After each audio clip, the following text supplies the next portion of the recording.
I'm with Yaer Jab. We're on an IDF base here in Israel, and you're a reservist. Who do we find here on this base? So what's interesting about IDF reservists is that they all went through the regular, usually 3-year training period from age 18 till 21. Reservists are those that already got out of the army. They're done with their regular service, and then they continue defending periodically the country until the age of 40, usually.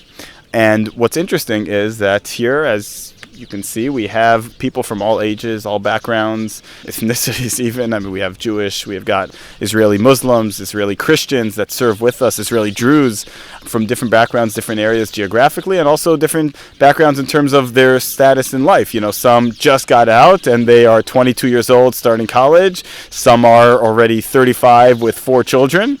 And some are working in high tech. Some are managers of big companies. And it's very interesting to see. We always say that Israel is a melting pot, but in the reserves, you really feel that melting pot of people coming from all backgrounds for one go. And some of them are married and some of them are single. Exactly. So it's very interesting to see because you have people here that are best friends. One has 5 children, married, and the other one is a single, living his single life in Tel Aviv, partying every night, you know? So it's very interesting to see that difference that all comes together. And when we're here on the base, we're all the same. So is this a base just for reservists? So it isn't. Currently it is, but it changes throughout the year. So we actually arrived here 2.5 weeks ago. So that was, I would say, beginning of November. We were up by the northern border after Nasrallah was eliminated. We were called up in order to make sure that if there's any reaction from Hezbollah, that we will be prepared. So we went up north. We were there for like a month, almost a month and a half. And then we came down here because there was a regular unit here, not reservists, that were heading to Gaza. So we came here to switch them, and now we're in charge of this whole region. How long do you do your reservist duty for? So usually it's till the age of 40. And the way it worked prior to October 7th, it was that you would come once every 2 years for a 30-period service, and then another 2 or 3 days for training.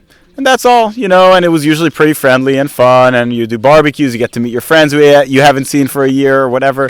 And after October 7th, obviously everything changed, and right now, I mean, we've been serving here for over 220 days, and the new law that came through is that reservists will be serving around 60 days a year. So obviously, things have changed. So since October the 7th, things have really changed. Oh yeah, it's a bit.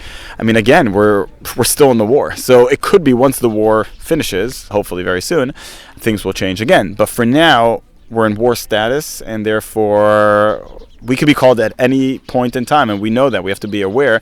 While we're still living our regular lives, working, dealing with our children, flying, doing vacations, whatever it is, we always have that in our background that they can call us at any time. And for the most part, everyone shows up. Now you're married with children. That must be very, very difficult. Oh, yeah. I always say the real heroes are the moms or dads at home that are taking care of the kids while we're gone, because for us, it's very difficult physically, obviously. I mean, sleepless nights, running, walking, doing dangerous missions and activities. So there's obviously challenges there, to say the least, but at least we have each other. If we're going through a difficult period or time, we have our brothers, we have our friends to support us and be there for each other. A lot of times those that are staying home with the children, they're dealing with all this alone, and they don't have that support, and they don't know, and they're also constantly worried what's going on with my husband, what's going on with my wife, as you know, in the IDF, women and men serve, so it could be from both sides, and that's something that is very, very difficult. What sort of training do you do here on the base? So here we have a shooting range, we have a urban warfare training base, and what we do is we really train, first of all, to improve our shooting skills, and also to improve our just regular urban warfare strategies, because that's pretty much what we do. We go into dangerous areas and get rid of the bad guys or take them in, and we have to continue, training to do that. But we're also training to, our main goal is obviously protecting the entire region, everyone here. Israelis, Palestinians, everyone. Our job is not just to protect this or that, but every innocent civilian, to protect them, and therefore we have all the training needed in order to do that. Has warfare changed over the years? Absolutely. So I was back in 2009. I started my paratrooper training, and that was 3 years after the Lebanon War. Second Lebanon War in 2006. So our training was focused on guerrilla terrorism within like jungle type terrain, forest, mountains, more of that type of warfare. And a few years after, there was a shift into urban warfare where people would, more into Gaza type style, training, going into towns, villages, and stuff like that, because that became a lot more common. So the training is very, very different. Our training back in the day was carrying very, very heavy, gear that could last us for a week, for example. Now we don't need so much of that heavy gear, but we do need to be trained in a very specific way in order to combat urban warfare, which, in my opinion, could be even more challenging. Have you have people here from the base going to fight in Gaza or Lebanon? So right now, we're not fighting in Gaza or Lebanon. We're focused on this region. Anyone who is here is focusing on this region, but the people who were here prior to us are now in Gaza. So this changes and shifts all the time. Your battle is with Hamas, and we're here in Judea and Samaria. Right. Is Hamas here? So that's what people don't understand. People say, oh, Hamas is Gaza. Actually, that's true, but that's only half the truth, because Hamas is very, very dominant in many other towns, especially where we are. If you're looking at northern Samaria, you have, I would say, at least 6 or 7 Palestinian towns that are 90 to 99% Hamas in these towns. So I would say there's higher support. Not I would say. There was actually a survey in November 2023, an Arab survey that showed that there is a higher support of Palestinians towards Hamas in the West Bank, aka Judea and Samaria, than in Gaza. So when people say Hamas, they should know that Hamas is dominant within all the Palestinian population, unfortunately. And if there would be elections again, they would probably win. Now, the reports we get is that women and children are being killed, and Hamas are giving us all the figures. Are these correct? Absolutely not. I mean, even if you were to take their figures, which I don't know where they stand at the moment, but even if you were, we're still looking at a ratio of something around 1 to 1.15 combatant versus civilian in an urban warfare such as this, which is probably the lowest in any type of urban warfare like this. I mean, for reference, if you look at the American-Iraq war, we're looking at 1 to 9. Okay, that means 9 civilians were killed for every terrorist or combatant. So on any level, any metric, the IDF is doing a surgical job, and this is taking the Hamas numbers, which are obviously unreliable. Why are they unreliable? Because they're putting in their numbers combatants. And by the way, when people say children, I've seen this firsthand many times. I've seen 15-year-olds that are considered children shooting at innocent Israeli citizens, civilians, IDF soldiers. I've seen 16-year-olds. I've seen women stabbing soldiers at different venues and junctions. So when you hear women and children, it's in order to manipulate people to think a certain thing and to make them think that the IDF is some evil army, although we are, and we know this internally, we're one of the most, if not the most, moral army in the world, and this is what we take into consideration every time. And this is just a way to delegitimize us. As someone who's a reservist, how do you feel when you hear all the time genocide, genocide, genocide?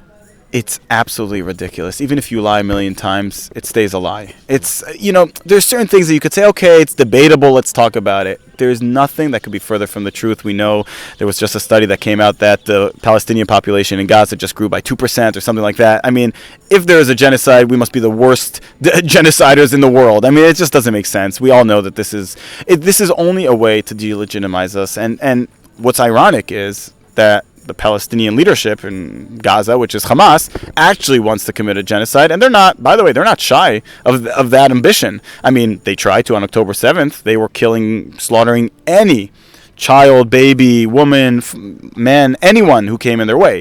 And this is what they declare every day. This is what they declare in their prayers in the mosques. I mean, it's in their charter. So if anyone is committing a genocide or wants to commit a genocide, it's obviously them. And the fact that they're putting it on us is absolutely outrageous. And it's just a way to manipulate, the ignorant in the West to really believe that. But there couldn't be anything further from the truth.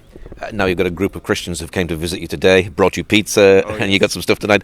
How does that make you feel when they come to visit?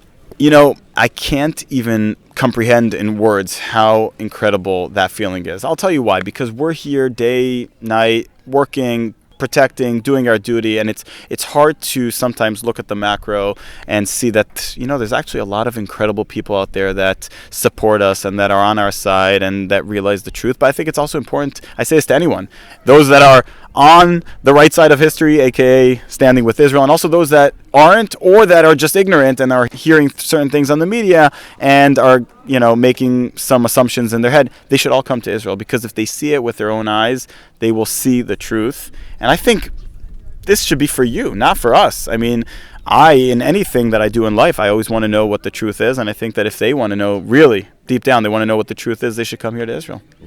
What is your prayer for the IDF today? I pray for the IDF that we should continue to be united, because I know usually when people think of the IDF, they think of, soldiers, war, fighters. But when I think of the IDF, I actually think of the most incredible thing.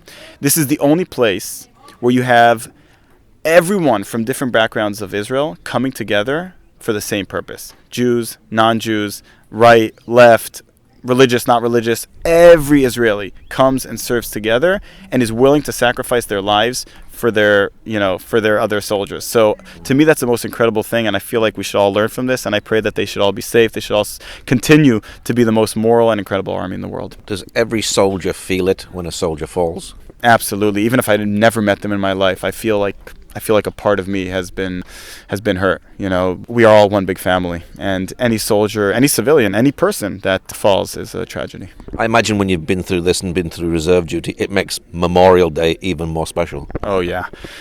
I mean, it makes it personal, because we're in this. We see, and we when we came here to this base, we switched a unit that went down to Gaza, and then 2 weeks later, 4 of their soldiers fell in Gaza. So we literally we were in their rooms, we were in their halls, like we are stepping now where they stepped. So this is real. This is not, and that's why it upsets me so much when we hear these keyboard warriors, I call them, that have no idea what's happening here, never been here, claiming all kinds of false claims against the state of Israel, against the Jewish people. It upsets me so much, because in reality, we are actually going through this war, through this mess that we didn't start, we didn't want. So how dare they, blame us for it? Well, Yoel, thank you very much for sharing today. Thank you so much, and thank you for coming here. This is truly heartwarming.